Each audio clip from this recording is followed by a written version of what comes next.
भाग 98। साथियों, आपका अपना channel RS Dahiya x home guard में स्वागत है। साथियों, आज हम बात जो हमारे पास व्हाट्सएप पर आ रहा है उनके बारे में बात करेंगे। जवानों की मांग क्या क्या है, मजदूर संघ की मांग क्या है। देवेंद्र बिजनौर यूपी का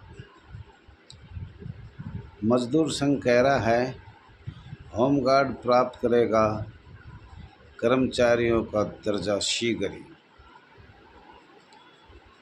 साथियों, कोई कोई मांग कर रहा है, कोई कुछ मांग कर रहा है और अलग अलग मांग जा रही है सरकार के पास। और आपको मैं ये कहना चाह रहा हूँ, ये मांग कोई नहीं कर रहा। अब हमारे अधिकारी जो है, चाहे वो होमगार्ड हो, चाहे वो पुलिस का अधिकारी हो, कितने जवानों को प्रताड़ना किया जा रहा है और कितने जवान अधिकारियों की प्रताड़ना से शहीद हुए हैं। और ऐसी प्रताड़ना करते हैं, महिला भी तंग है, जवान भी तंग है। एक दूसरे के जोड़े भी छूट गए। एक दूसरे की शादी इसलिए हुई थी कि होमगार्ड एक नौकरी है, एक रोज़गार है, उस रोज़गार से अपना जीवन यापन करेंगे। परंतु बहुत से दुख के कारण एक दूसरे से बिछुड़ गए, अलग हो गए। अब कोई हम पूछे वो बात तो कोई बता नहीं पा रहा, और जब हम बताएंगे तो सब कह देंगे हाँ ये बात है। साथियों, हर प्रदेश में अलग अलग चार चार गुट बने हुए हैं और सबकी मांग अलग अलग है। एक all India home guard welfare association registered number 34,987 का राष्ट्रीय अध्यक्ष RS दहिया, मोबाइल नंबर 99 96 31 88 और 89 का 3 ही मांग थे जो आपको बार बार बता रहे हैं। और दुखदाई का तो अपना बताना ही पड़ेगा कि हमें ये दुख है इस भारतवर्ष में जिला अधिकारियों की तरफ से, पुलिस अधिकारियों की तरफ से शोषित पीड़ित बंधुआ मजदूर बना रखे हैं। और ये बंधुआ मजदूर बनाना भारत सरकार, राज्य सरकार, माननीय पुलिस महानिदेशक की तर्ज पर बनाया गया है, आदेशों पर बनाया गया है, नियम अनुसार बनाया गया है। अंग्रेज़ों के समय से जो आपको बार बार बताया गया है, IPC 1860 जो अभी 11 अगस्त को समाप्त किए गए हैं 3 कानून, वो हमारी संस्था में ज़्यादा फ़ायदा है और हमारी संस्था के ही ये कानून रद्द किए गए। साथियों, पूरे भारत में अलग अलग संगठन है, अलग अलग मांग है, टेलीग्राम से, ट्विटर से, और हमने भी एक चैनल बना रखा है। चैनल और भी काफ़ी लोगों ने बना रखा है। भारत एक बहुत बड़ा देश है और ये इसमें जम्मू कश्मीर से कन्याकुमारी तक, आसाम से गुजरात तक काफ़ी लोगों ने, 6 लाख परिवारों ने अब अपनी हिसाब से कोई कुछ मांग रहा है, कोई ग्रुप चला रहा है, कोई कुछ चला रहा है। चलो, धन्यवाद है सभी का। जो जिसकी भारत आज़ाद है, अभिव्यक्ति की आज़ाद है, कोई भी मीटिंग कैसा भी करे, अच्छी बात है। सरकार को अवगत तो हो रहा है। और दहिया जी किसी को ये भी नहीं कह रहा, दहिया जी तो ये कह रहे हैं पूरे भारत की एक मांग रखो। ये तो कहा है मैंने, बाकी खूब प्रदर्शन करो, जितना किया जाए उतना करो, हमें कोई तकलीफ़ नहीं है। उम्र भी ज़्यादा है, कोई सुने तो हम बता सकते हैं, नहीं सुने तो हम नहीं बताएंगे। कल हमने वीडियो डाला था, उसमें बताया था 1946 तक भाई आज़ाद भारत की चर्चा होगी, पीछे की चर्चा चलेगी, लेकिन जिसको 100 साल से ज़्यादा कानून में तब्दीली किया जाता है, जैसे हमारे माननीय प्रधानमंत्री कहता है कि भाई 1947 में आज़ाद हुआ, 2047 तक हम विकसित देश हो जाएगा। तो जो हमारे ऊपर कानून लगे हुए थे अंग्रेज़ों के, उनको भी 100 साल हो ही गया करीब करीब। तो 100 साल पीछे क्या तब्दीली किया उसके बारे में भी याद करना है। और अभी हम आपको थोड़ा सा ध्यान दिलाते हैं, अगर आपकी समझ में आ जाए। तो मैंने कल भी कहा था हम मज़दूर संघ में नहीं है, कितने होमगार्ड जवान मज़दूर संघ में हैं, और मज़दूर संघ से हमारा क्या लेना देना किसी भी संघ से। जब हमारा ऑल इंडिया ट्विटर चल रहा है, ऑल इंडिया टेलीग्राम चल रहा है, ऑल इंडिया रजिस्टर्ड नंबर 34,987 चल रहा है, और भी बहुत सी संस्था कच्ची पक्की ऑल इंडिया की चल रही है जो बगैर रजिस्ट्रेशन नंबर से चल रही है, जिसके पास रजिस्ट्रेशन नंबर नहीं है। लेकिन ये हम रजिस्टर्ड नंबर की बात कर रहे हैं 34,987 की। बाकी तो हमने देखा है टेलीग्राम पे, ट्विटर पे, भाई सभी राष्ट्रीय वो हैं, नेशनल होम गार्ड और कोई नाम रख रखा है, अखिल भारतीय नगर सेना स्वीकृत किया, बहुत से नाम हैं। जितना देश में नाम है जितना शायद किसी में भी नहीं होंगे, और अच्छी बात है।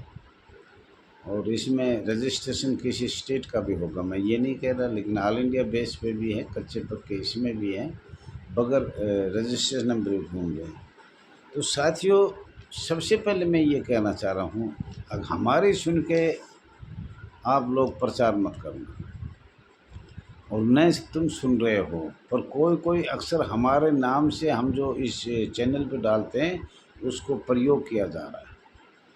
जैसे किसी को ये नहीं पता अर्धसैनिक बल और पैरामिलिट्री फोर्स कब थी, छोड़ के मध्य प्रदेश और छत्तीसगढ़। तो साथियों, बहुत आराम से प्यार से सुनो, तो मैंने कई बार बता चुका है, और इसकी हिस्ट्री भी आईपीसी 1860, 1861, 1862 यहाँ से शुरू हो रही है। भाग नंबर 1 है, ये सबसे पहले उठाया था जो हम भारत सरकार को भेज दिया है। भाग नंबर 2 1900 से 1939 तक क्या हुआ, किसने क्या किया, अंग्रेज़ों ने क्या किया, भारतवर्ष में क्या किया, और अंग्रेज़ों की पार्लियामेंट में भारत का क्या क्या कानून बनाया गया, इनके बारे में जानकारी किसी को हो तो कृपया करके बताइए या ध्यान से सुनिए। भाग 3 1940 से पंचवर्षीय 1945। 1945 31 दिसंबर 1945 में ये जो भी आपको बना रखा है, ये सब 1945 में भंग कर दिया था अंग्रेज़ों ने। परंतु भारतवर्ष में 6 दिसंबर 1940 से एक दशक 1956 तक क्या क्या नियम बनाए गए, भारत के संविधान में क्या क्या संस्था को लागू किया गया, इसके बारे में किसी को जानकारी है तो कृपया करके बताया जाए। ये भाग नंबर 4 बताया है आप। और भाग नंबर 5 1957 से 1967 तक भारत सरकार को, माननीय केंद्रीय मंत्रिमंडल को, महामहिम राष्ट्रपति की शक्तियाँ क्या क्या लगाई गई थी। नंबर 6 भाग 1968 1978। तो सब ये भाग हमने 6 बताए हैं, और आपका बहुत बहुत धन्यवाद है। लेकिन इसके अंदर तो मैं तो यही कहूँगा, थोड़ा सोच समझ के बोलना चाहिए। और किसी को ये 6 भाग बताया है, इनमें किनमें ज्ञान है, तो हमने पहले कई महीनों से चैनल चल रहा है, वो सुन के मत बताना, प्रमाण सहित बताना। और ये सब हमने भारत सरकार को लिख के भेज रखा है। हमारा जो अध्यादेश जारी हुआ था, नगर सैनिक 1860 का 45, अर्धसैनिक बल, पैरामिलिट्री फोर्स जैसे, तो ये लागू किया जाए। स्वयंसेवक शब्द कब बना था, किसने बनाया था? जब अंग्रेज़ों ने ये भंग कर दिया था तो दूसरा जन्म फिर हरियाणा में किसने करवाया? यूनाइटेड किंगडम, लॉर्ड माउंटबेटन का तो ये सारा ही संविधान में खेल था। ये संविधान ही अंग्रेज़ों का बनाया गया था, अंग्रेज़ों ने ही पास किया था। और अंग्रेज़ों ने ये भी कहा था, हम अपनी पुलिस, अपने कानून नियम भारत में छोड़ दिए जो सबसे ज़्यादा भ्रष्टाचारी करे। हमने खूब लूटा जितना लूटना था, कांग्रेस अब खूब लूटो, जितना जितना लूटा जाए उतना लूटो इस देश को। और कांग्रेस ने ऐसे कानून बनाए लंबे समय तक चले और लंबी लुटाखोस मचाई। जो भी बना इसमें सरकार में मंत्री बना, गृह मंत्री बना, राज्य में बना, भारत में बना, केंद्र में बना, कहीं भी बना, शायद उनको 1947 से आज तक रिकॉर्ड चेक किया जाए, आय से ज़्यादा संपत्ति चेक किया जाए तो होमगार्ड के वरिष्ठ अधिकारी और पुलिस के अधिकारी तो कोई बचेगा ही नहीं।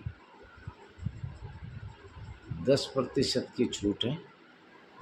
अगर सही नेक नीति से किया जाए, निष्पक्ष जांच किया जाए तो होमगार्ड के जिला कमांडेंट, पुलिस अधिकारी 10% बचेंगे। और ये माननीय गृह मंत्रालय के पुरम तक चेक किया जाए, एक ने नहीं। और जो CTI बनाई है उसका भी चेक किया जाए, कितना फंड जा रहा है, कितनी ऐड मिल रही है और वो क्या कर रहे हैं।